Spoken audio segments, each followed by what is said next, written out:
Okay, thank you very much indeed for that wonderful welcome. We're now going into the first session, which will, if you bear with me, it's about Times Higher Education. Let me check the mic's working. Excellent. So one of the things Times Higher Education is trying to do is to harness data in a way that really supports the university sector. And I think this is an opportunity really to try and celebrate and recognize the work that universities do for social impact, but specifically framed around the Sustainable Development Goals. So we're really delighted to have developed a new system for recognizing universities' contributions and promoting that work. And I'm hoping we'll harness this information to really start making a difference to the world in terms of marrying universities with corporate sector funders, with charities, with governments to really drive this last decade towards 2030 and the delivery of the SDG. So I'm going to talk about this new system.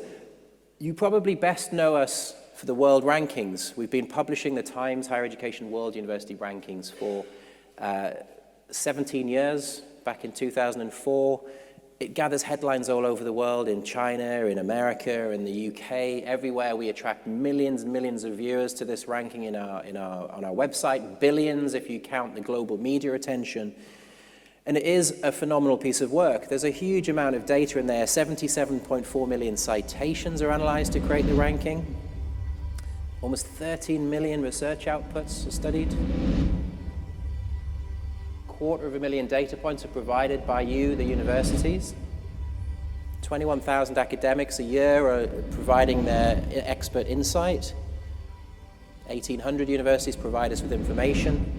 And we were able in 2020 to rank just under 1,400 universities from 92 different countries and regions. So it's not unjustified that the world rankings have got a reputation for being a global gold standard. They've set the understanding of what excellence looks like in higher education for well over a decade. And we're very proud of that. It's the most comprehensive system in the world, 13 different metrics, covering all core elements of a university's performance: teaching, research, knowledge transfer, international outlook. And we get amazing insights.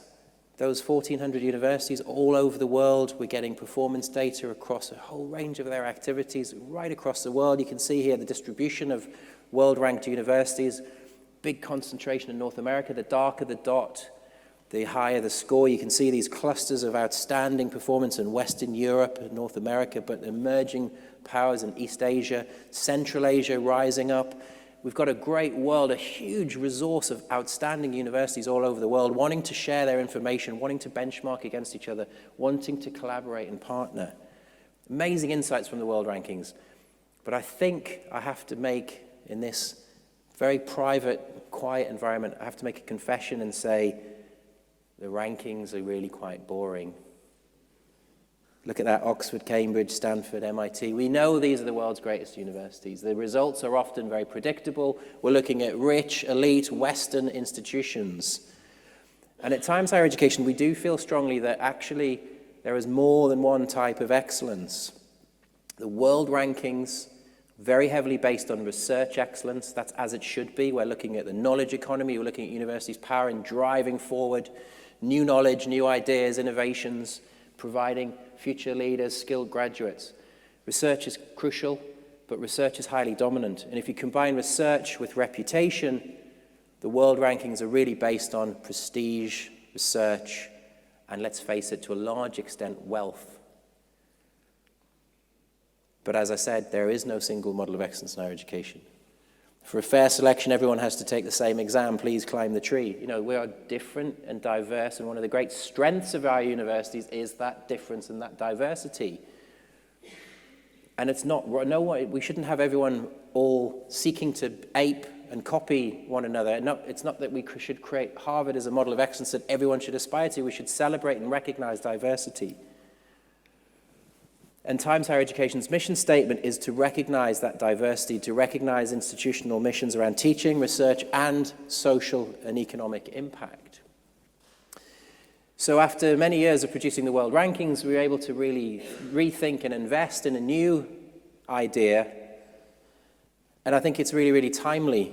the huge challenges the world's just been facing in very recent months, the extraordinary bushfires in Australia, the coronavirus that's currently paralyzing businesses in China, causing extreme concerns around international student mobility, international business mobility, causing major headaches around the world. Universities are going to be absolutely at the forefront of tackling these issues, tackling the problems of climate change, tackling the causes of these extraordinary weather events in Australia.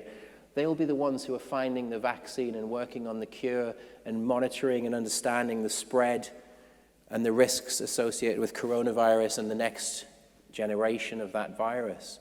Universities got this fundamental role in making the world a better place, and Times Higher Education feels we're obliged to find mechanisms to demonstrate that, not just to celebrate that as a part of a marketing advantage, but to demonstrate that as a way of showing society that what universities are doing is incredibly important, that it's worthy of funding, that taxpayers should be funding and supporting this work, and private partners should be coming in and putting their money into universities to tackle these massive problems. So we did something last year that I'm incredibly proud of, something that I think was really, really pioneering. We created the University Impact Rankings based on the Sustainable Development Goals. I think it was a game changer. It starts to make people think differently about what excellence in higher education really is.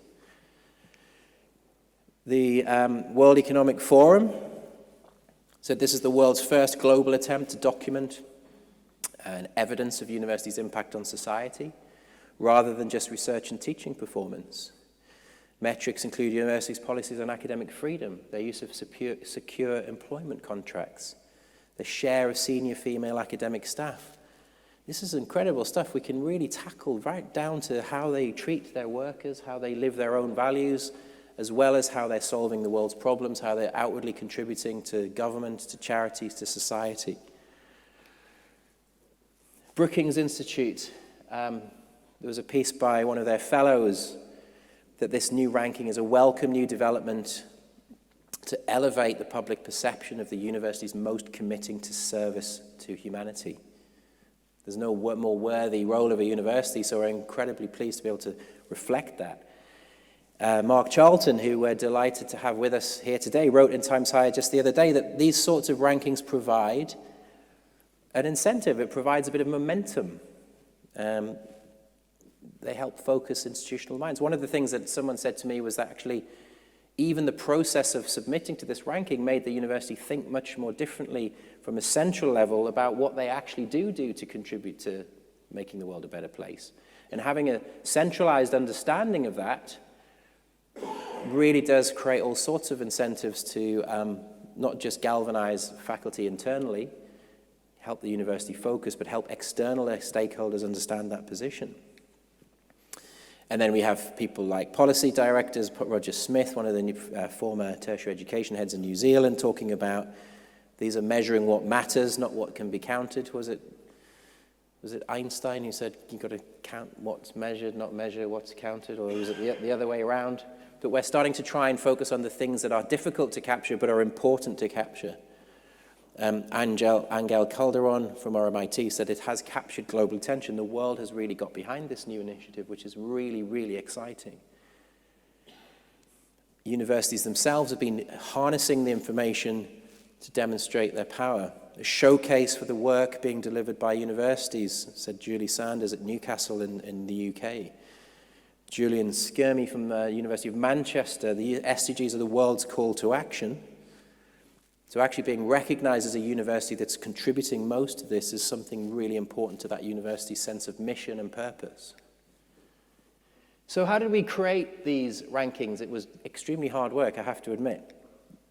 The objective really was how to understand this societal impact that's not captured in traditional rankings, how the universities are contributing to the SDGs. The SDGs provided the perfect framework here about societal impact, global good, and to really focus on the things that traditional rankings miss.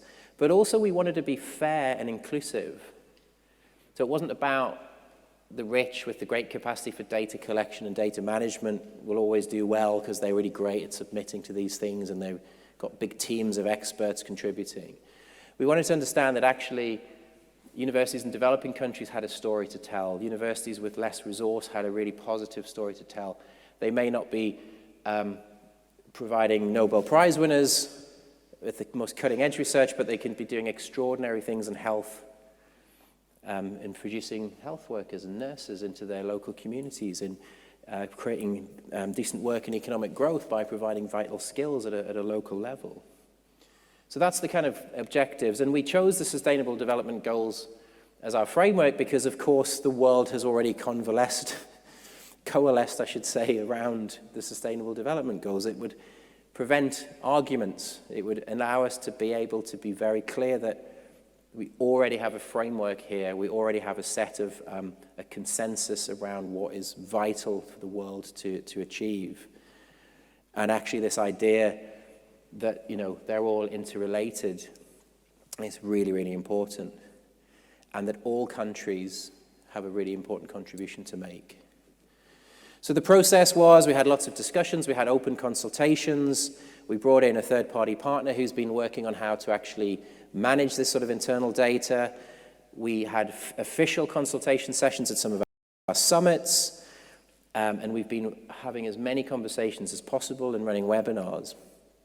And to participate is actually as broad as we possibly can. Any university at all, as long as they teach undergraduates, and even that's under discussion because there are a lot of graduate schools who really want to get involved. As long as they're accredited in some way at a local level, they can take part. For the world rankings, you have to publish 1,000 research papers, you have to meet all sorts of criteria. This is open to everybody.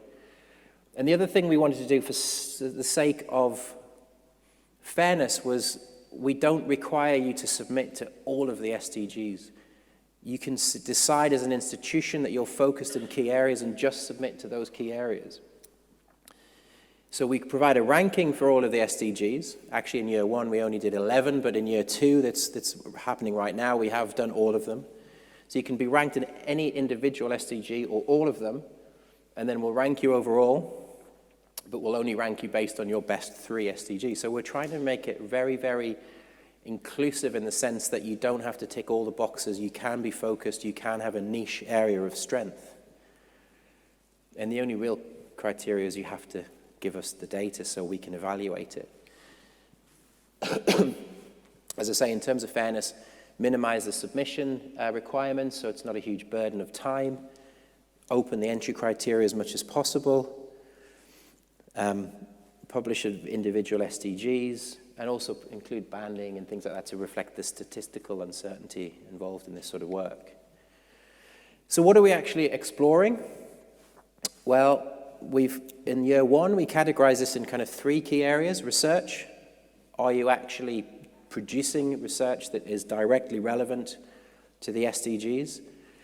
Helping us understand how and why to make the changes to deliver, you know, whether that's climate science, renewable energy, or whether that's much more specific things relating to local economies or health or clean water. We'll categorize it. The other one is stewardship. For the first time, we're saying, how are you as an institution, how are you as an organization actually delivering on the values yourself? So you might be doing amazing work on renewable energy, but is your own campus as sustainable as it can be? You might have people researching workplaces and equal rights and equality in the workplace, but are you actually living your own values and ensuring you have clear policies for equality, that you are providing opportunities for minorities to thrive in your own environment? And then we look at outreach, how much you're working with your communities, transferring the knowledge from the classroom and laboratory into society, working with NGOs, working with governments, getting your work out there. So that was the core framework in year one. In year two, as of now, we're adding teaching. What are you doing on the ground to help the next generation think in that sustainable mindset? Embed thinking around the SDGs in all of their activities as future leaders. I won't dwell on the construction of the ranking. It's rather complicated, but those 3 core areas basically go into a formula where we have research is always around about a quarter of the overall score. We didn't want to give research too much weight because it's not all about these research universities. Stewardship and outreach. And of course, we have a scoring system where you submit to everything, but we'll take your best 3. And one other criteria I didn't mention earlier was we do consider if you want to be ranked overall, it's compulsory that you submit to SDG 17. Because that's the core bit that galvanizes everyone. It's partnerships for the goals. We think that rankings can often be rather divisive, promoting competition. I think competition is very healthy in global higher education, but actually we want to put a very strong emphasis here on universities collaborating, sharing knowledge, collaborating with the wider world. So you have to submit to 17 to be ranked overall. So the kind of example of how it works, we have all the SDGs, we have dozens and dozens of individual metrics for each individual system. But just as an example, if you to be ranked on 13, climate change, we're looking at a combination of research in these particular areas, your own behavior in terms of low carbon energy use, and we also have a kind of pick list approach which asks you if you're behaving in certain ways or have certain policies. So the research, we're looking at actually the proportion of papers in the top 10% of journals defined by Elsevier in terms of the search topics that are directly relevant to the SDG. We're looking at research impact, so your citations in those papers, and also the volume of papers. For the environmental education measures, we're actually asking universities, are you providing local education around the impact of climate change? Do you have your own climate action plan? How much are you working with national governments to address climate change planning? What are you doing to inform and support government on the issues associated with climate change? What are you doing with NGOs? So quite a lot of qualitative and quantitative information that we're gathering. But as we're here very specifically to focus on SDG 16, and the theme of this event is absolutely around 16, peace, justice, and strong institutions, I'll talk about how this one works. So in research, we're looking particularly in the areas around law and international relations. Quite a complex process of identifying research that contributes to the entire range of things that universities do in this area, from modern slavery to crime and organized crime, right through to strong international relations, good governance. There's a very, very complex range of search terms. But again, we're looking at your own stewardship of your own affairs through your own governance. And we're looking at your participation in local, regional, and national government. And then we're looking at things like your actual production of graduates. Are you producing young people into the fields of law enforcement and law and related courses? Excuse me. So in research, again, we're looking at citation impact, we're looking at number of publications, we're looking at the proportion of papers in the top journals. These are the kind of search terms that Elsevier uses. You can actually find out through Mendeley. You could probably Google that, identifying research supporting the UN Sustainable Development Goals. That's a Mendeley document which actually has PDFs for all of the 16 SDGs, and they talk about the process of discovering the research papers and using the search terms to make sure they're actually hitting research that's relevant to each SDG. So this word cloud is just an example of the kind of things that were coming out in the papers they'd identified: crime, computer crime, terrorism, World War II, conflict management, decision-making, psychology, there's prevention and control, partner violence, a vast array of research that we're collecting and mapping that to each individual university and mapping its impact. And the governance areas, we're asking you, the institutions, to self-report, and then we'll verify the documentation. Do you have elected representation on the governing body? Are you actually showing yourself good governance in your own institution? Do you recognize the students' union? What are the policies to engage stakeholders? What are the policies guaranteeing academic freedom? How do you respond to organized crime, corruption, bribery? What processes and policies do you have in place? Do you publish and are you open about financial data? Is it all out there for public scrutiny? And then working with government, are you providing expert advice? What examples do you have of people who are producing great research insights, taking that into the real world, providing policy advice to government?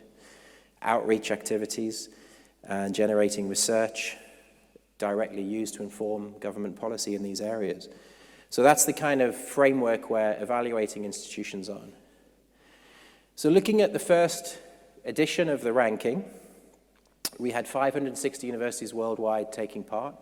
And given there was a really onerous demand on the institutions to provide us with data, given the fact that this never existed before, given the fact that we gave them about 6 months to do it from telling them it was happening, I think that's a phenomenally good early response.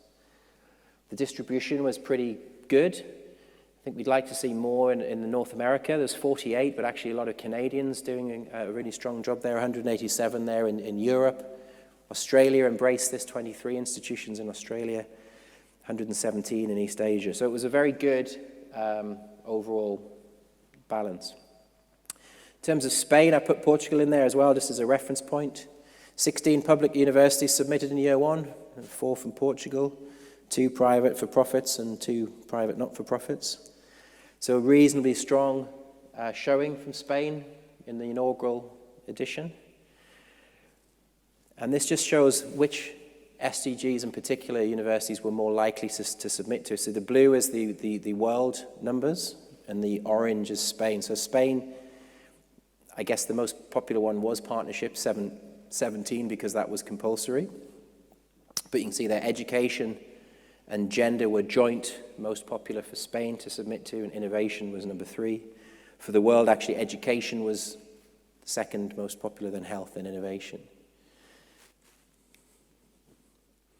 And Spain did really, really well.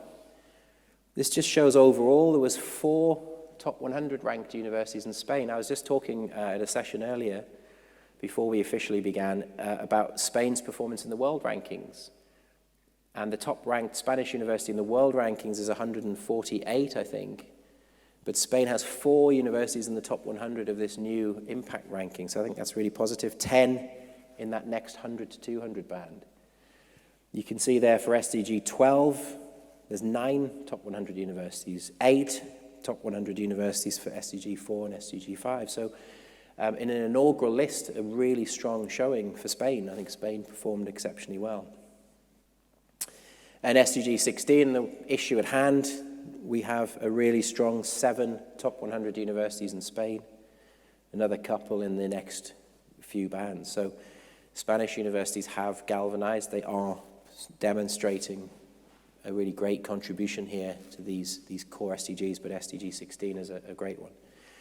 And in terms of looking at the scores, the performance by SDG, I've just compared the world, Spain, and Portugal. And this just shows the scores. So obviously the farther out you are in the loop, the higher the performance. When you cut in there, you're doing less well. So you can see for Portugal, for example, doing less well for SDG 10, less well for SDG 13.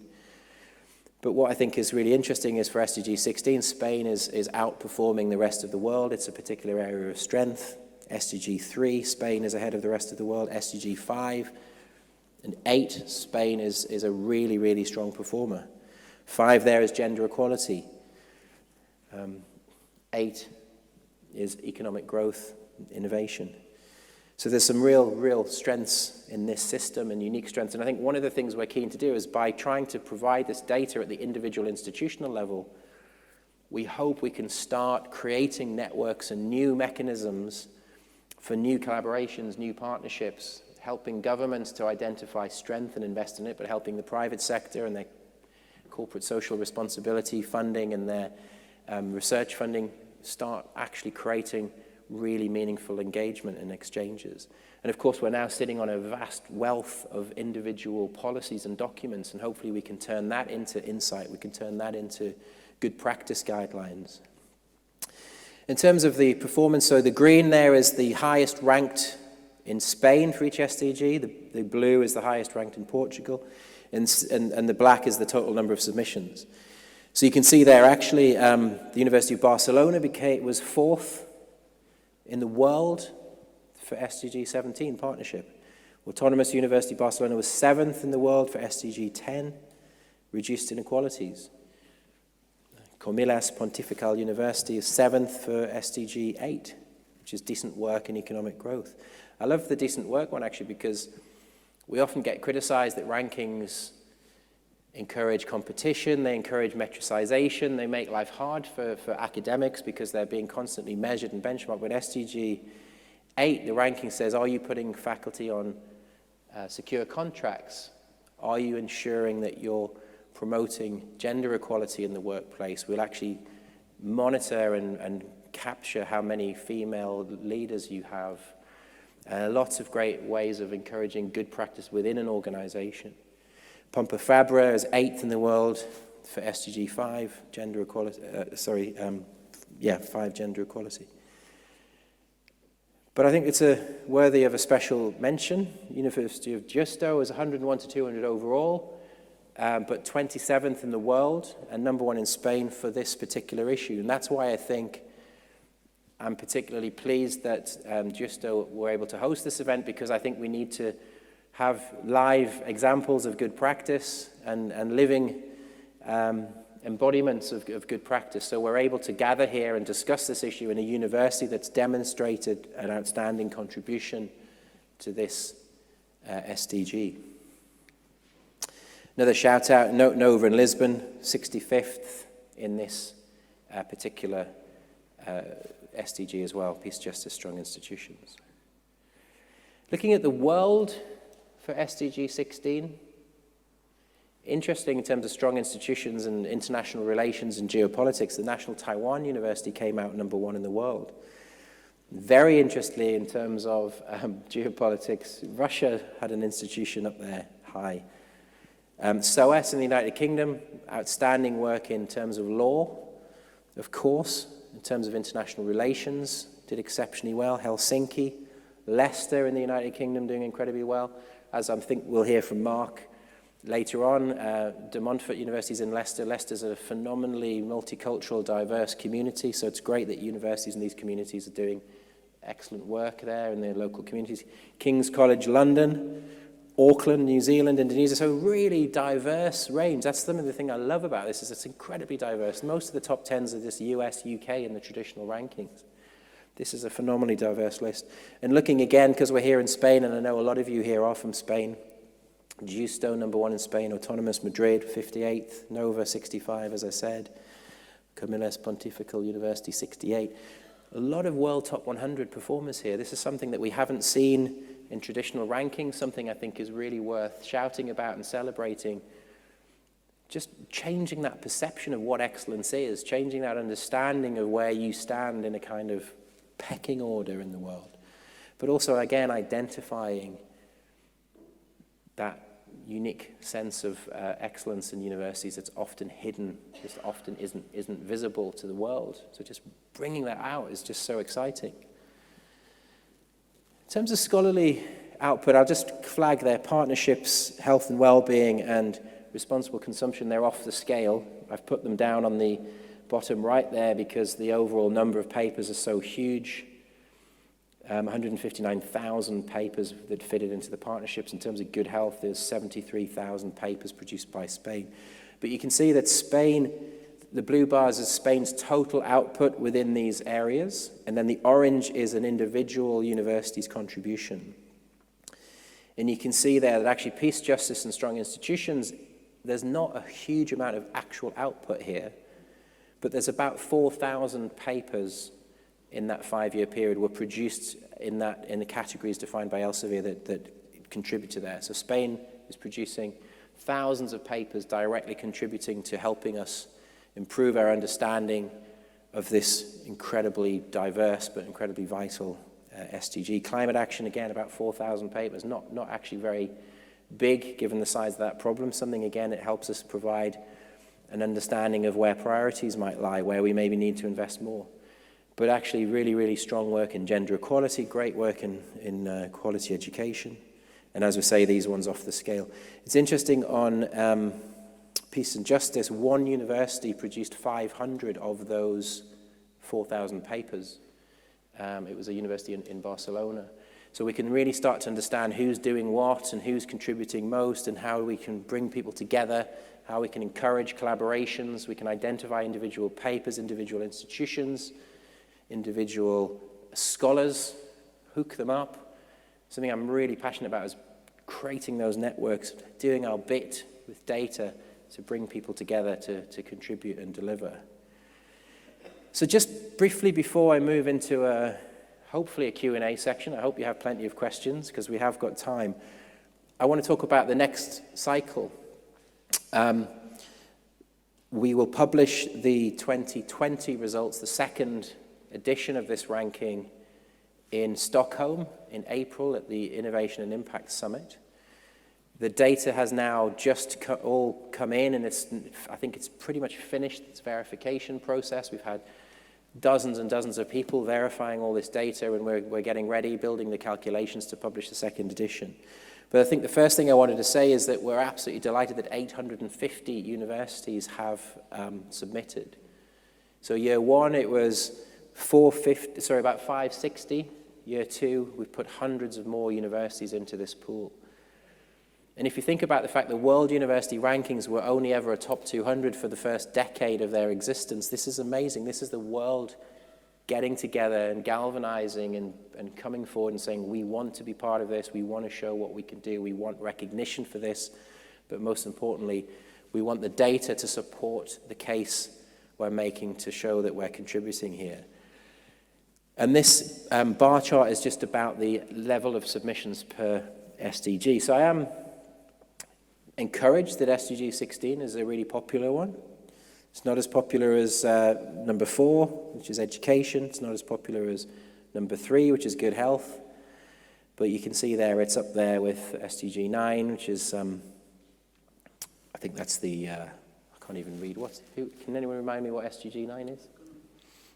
I can't even read it. It's too small. I think that's infrastructure, isn't it? Industry, innovation and infrastructure. So you can see there, least popular, SDG 2, which is zero hunger. And 14 isn't particularly popular either, which is life underwater. Which is surprising, but I think because they're new categories. The interesting thing I thought is that this is basically relative to the world distribution, how the different regions compare.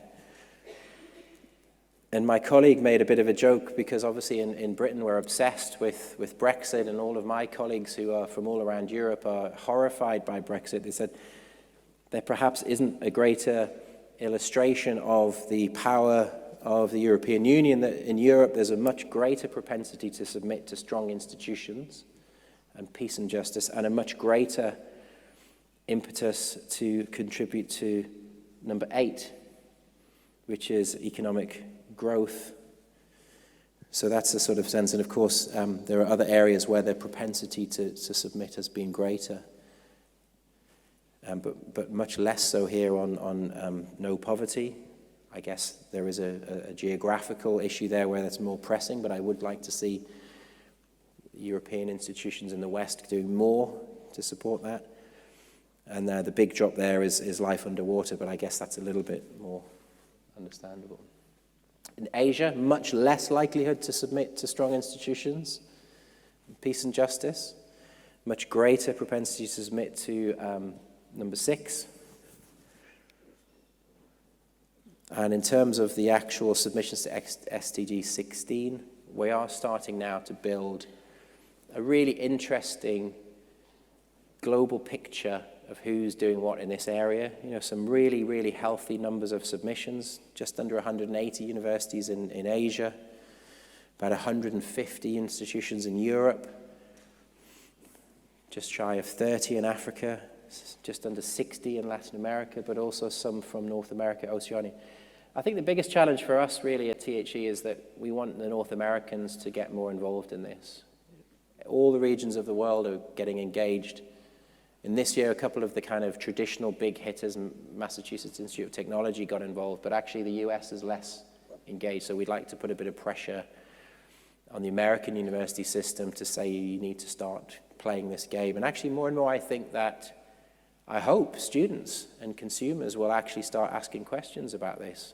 Have you demonstrated your commitment to the SDGs?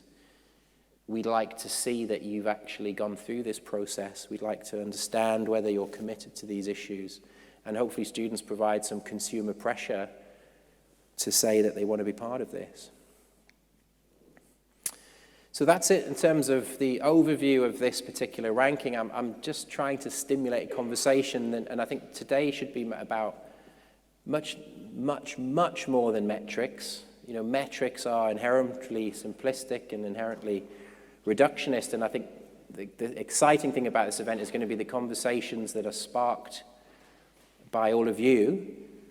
But I do think it was useful to start by talking about how metrics can at least play a supporting role in helping you facilitate conversations, helping you facilitate partnerships, and I guess most fundamentally for me, helping to show the world, particularly cynical taxpayers and governments who are always under pressure around where to invest, that investing in universities is one of the greatest investments any government could ever make in terms of the return on that investment.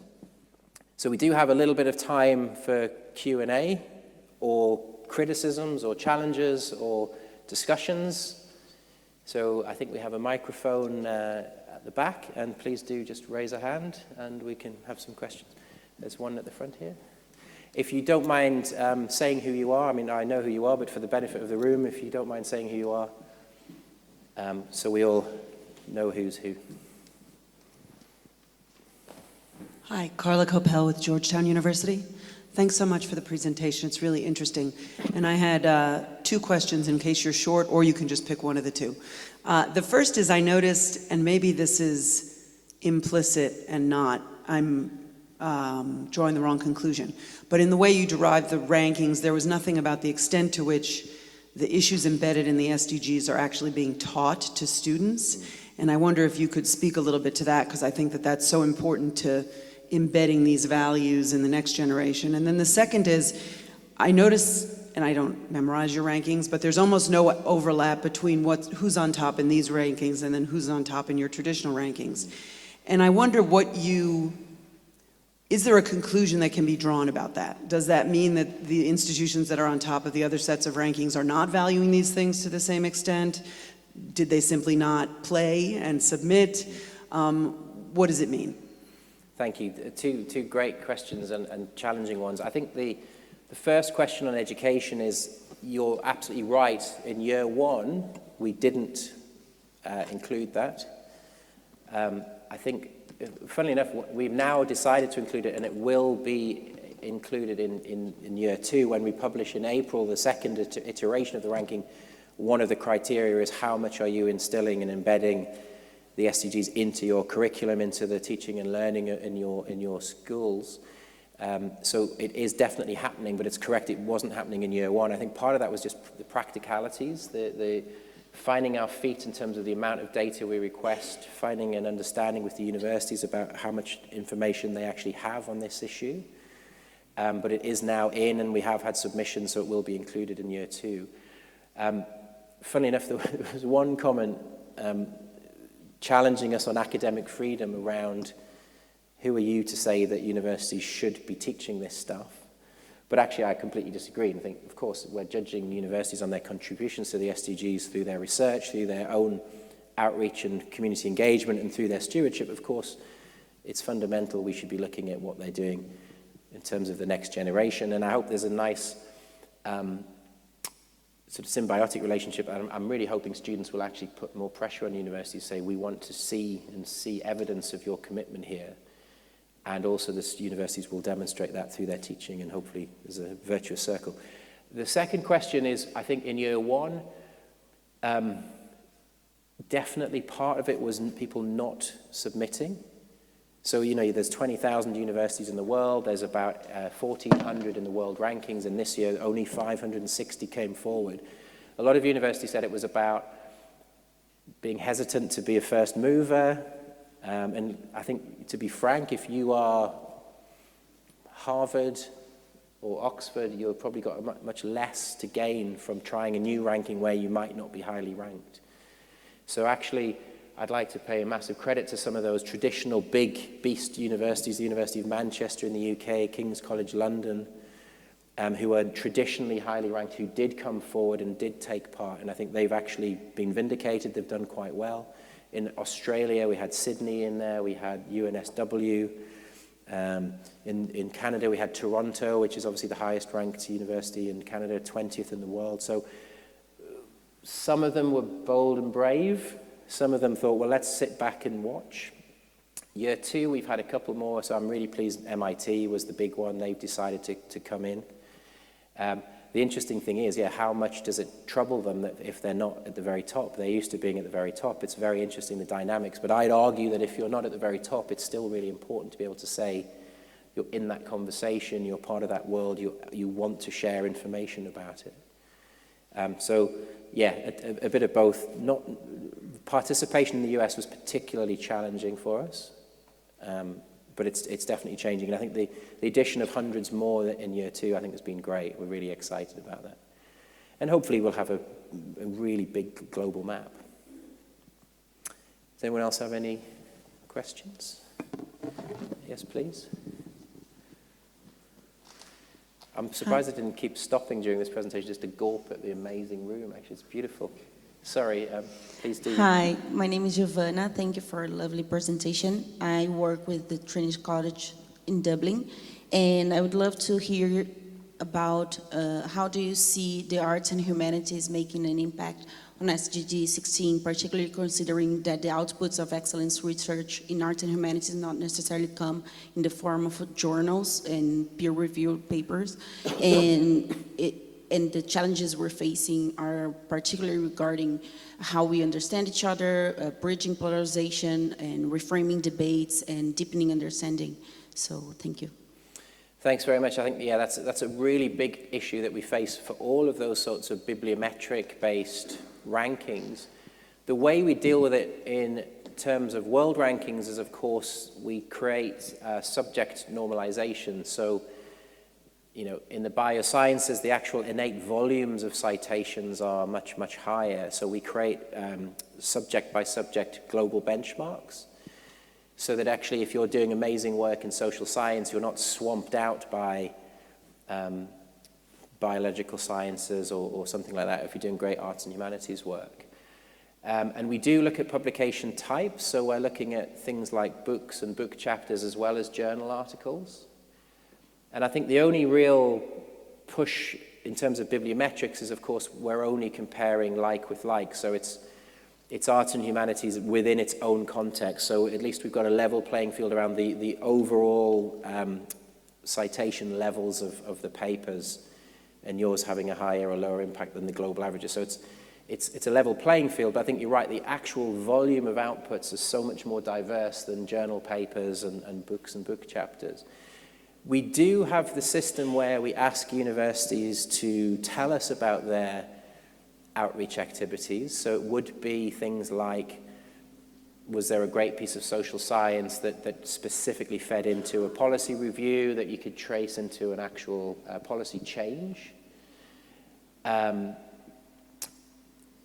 and humanities, I think, is incredibly challenging in the round. It's so intangible, the amazing things that arts and humanities can contribute.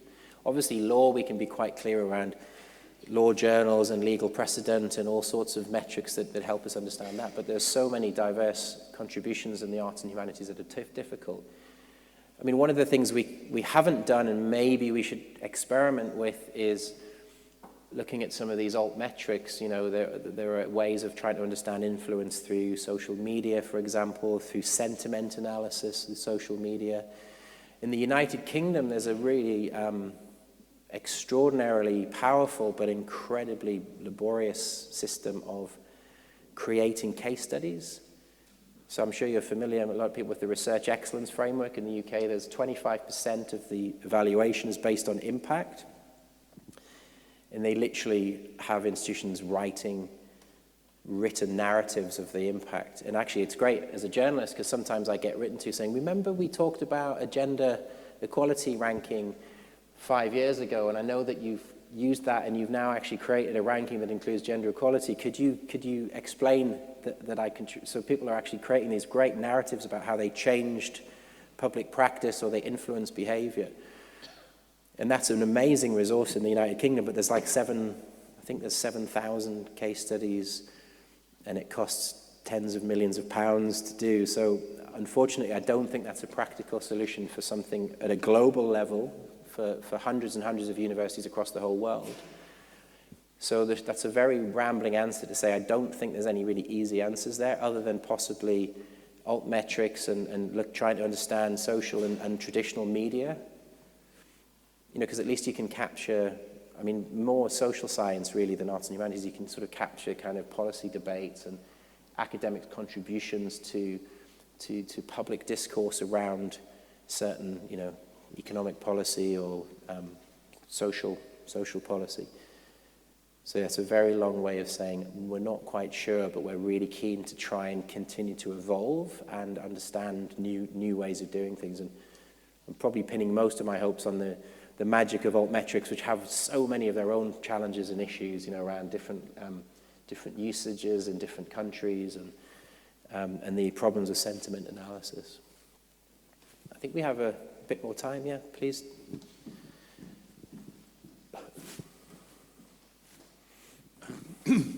Dan Plesh from SOAS University of London.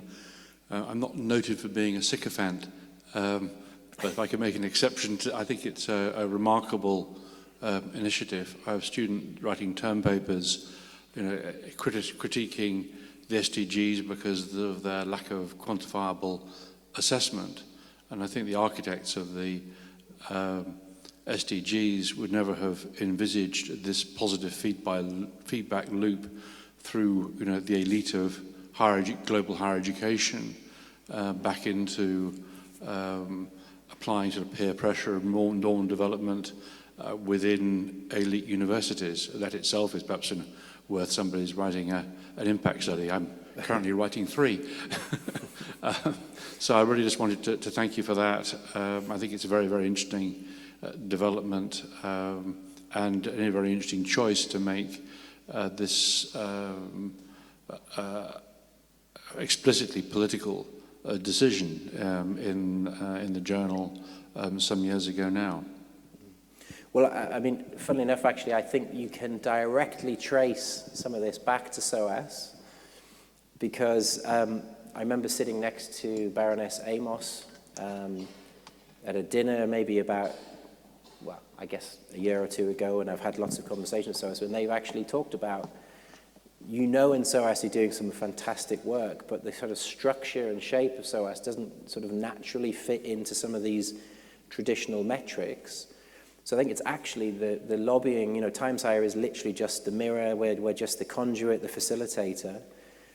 So when great institutions on our doorstep like SOAS say, look, you know, we need to rethink how we frame excellence, how we understand it and recognize it, we have to listen, and we do listen. So I'd say there is an impact case study that will go directly back to SOAS that said, that dinner I had with Baroness Amos a few years ago had helped contribute to where we are now. So thank you for that.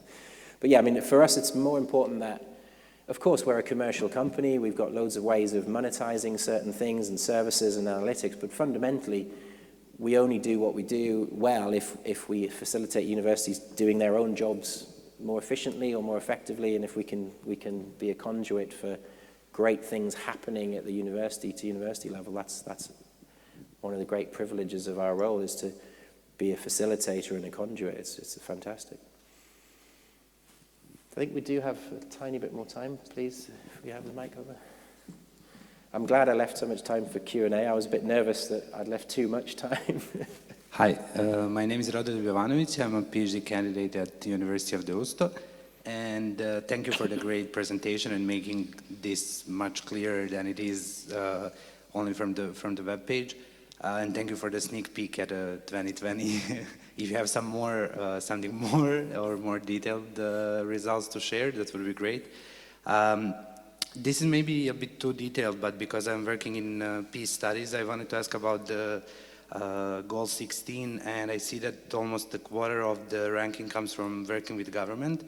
And since nowadays in Europe we have more and more right-wing governments, and especially talking about, you mentioned biases in developing countries and maybe some post-conflict countries where governments are still a bit confused, let's say.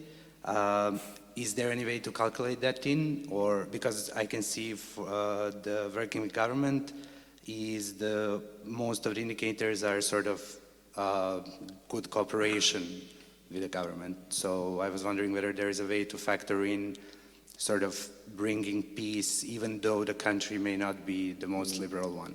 Thank you.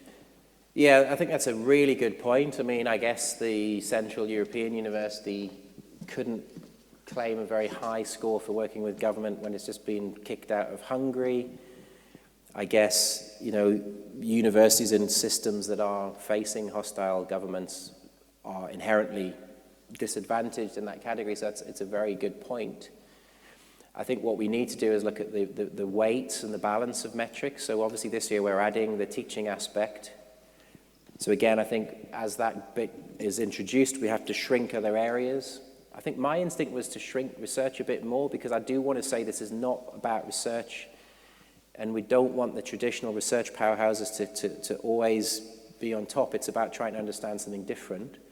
So my instinct was to take research down a little bit more, but actually I think there is some issue around balancing differently for different SDGs. And I think there's a really good point that if you're facing an actively hostile government, your outreach work is almost inherently more valuable, because you've actually probably had to work harder to do that. And your teaching activity becomes more powerful because you're trying to instill a certain set of values that maybe are counter to certain forces in society. So yeah, I think it's going to have to come down to specific decisions over weights and metrics, and I think that's something that we're very open to keeping under review. Let's face it, the weightings are quite arbitrary. And I think, you know, when it came to the world rankings, we had quite a long, torturous set of consultations around how much a metric is valued, how valid is it, how much do people in the community see it as an important metric for them to understand themselves. This is so new. I think we do need a process of saying to the communities themselves, how do we evolve and keep this as responsive as possible. So that's a great suggestion, which I think we should definitely feed into the decisions around the weights and metrics. We probably need a more formal way. These sorts of gatherings, I think, become a really great informal way, but we maybe need a way of formally capturing this sort of feedback and feeding it into an actual regular review process. Maybe we need, you know, advisory groups per SDG, for example, and we can try and genuinely create a global community that we end up having this sort of constant exchange. So I think if there's anything else we could squeeze one in. If there's not, I think we can all go and have a well-deserved quick break before we resume later on. We'll squeeze one more in, if that's okay. We do have time, don't worry. I'm not depriving anyone of a cup of coffee or wine or... Hi, Aisling McKenna from Dublin City University in Ireland. The World University Rankings uses almost all numerical data in order to come up with your quantitatively based rankings. What are some of the challenges that you've experienced in using the qualitative policy-based documentation in this ranking and then applying judgments to make that a quantitative call or whatever, and how are you overcoming some of these challenges? Yeah, I mean, that's been the really big shock to the system for us, really, because actually, although the world rankings take a huge amount of work to put together, it's actually completely quantitative. This is it involves a lot of human judgment. So we have a kind of system that means, you know, do you have a policy of X? Yes or no? I mean, presumably you've contributed. So, and then it's, do you have the policy? Yes or no? Can you show us the policy? Yes or no? Is the policy in the public domain? Yes or no? And there's actually a kind of system of human judgments to give those credits. But actually what we're not doing is saying, can we prove that this policy is effective? We give an extra we give more marks for it being public, as in it's very easily accessible to the public because we think that gives it more scrutiny, it makes it more accountable. But yeah, what we can't really do, and I think this is maybe the next phase, because you have all sorts of issues, in the UK press at the moment. We say, do you have a policy against sexual harassment on campus? But there's obviously evidence of those policies not being implemented properly or not being effective. So there's a huge issue around we haven't got to the stage where we're able to make a value judgment because we are just using a human being to say, yes, they've said yes, yes, they've provided the evidence, yes, that evidence is in public. But I think one of the amazing opportunities is possibly to create a peer-to-peer environment where that information is already public. We can put it in a place that makes it a bit more accessible, more comparable, and there might be some sort of way that we can encourage a kind of peer-on-peer assessment, refinements, improvements to policies. But again, I'm still never quite sure we'd get to the position where we can demonstrate it's successful in its implementation other than through a case-by-case, sort of almost a journalistic process of highlighting bad cases and maybe making decisions around those, but there's no resource to do that uniformly. So yeah, it's a very different approach and it is more challenging. And maybe there is a sense where as a group we have to be more open around putting a lot more of that information into an environment where it can be scrutinized and shared and explored and used to build a sort of stronger policies and documentation. But yeah, it has been challenging. Okay, so I'm obviously here today and here tomorrow, and there's loads of breaks and networking and a lovely dinner, so there's loads more time to talk, but I think for now it's just for me to say thank you so much for listening and engaging so much. I appreciate your attention, and I'm really excited about the content we've got coming. There's no more times higher data. It's all about the community talking about their own work, so I'm really excited about the next phase of the session. So we'll have a break and we'll be back in not quite sure how long, but we'll be told how long we've got. Thank you very much.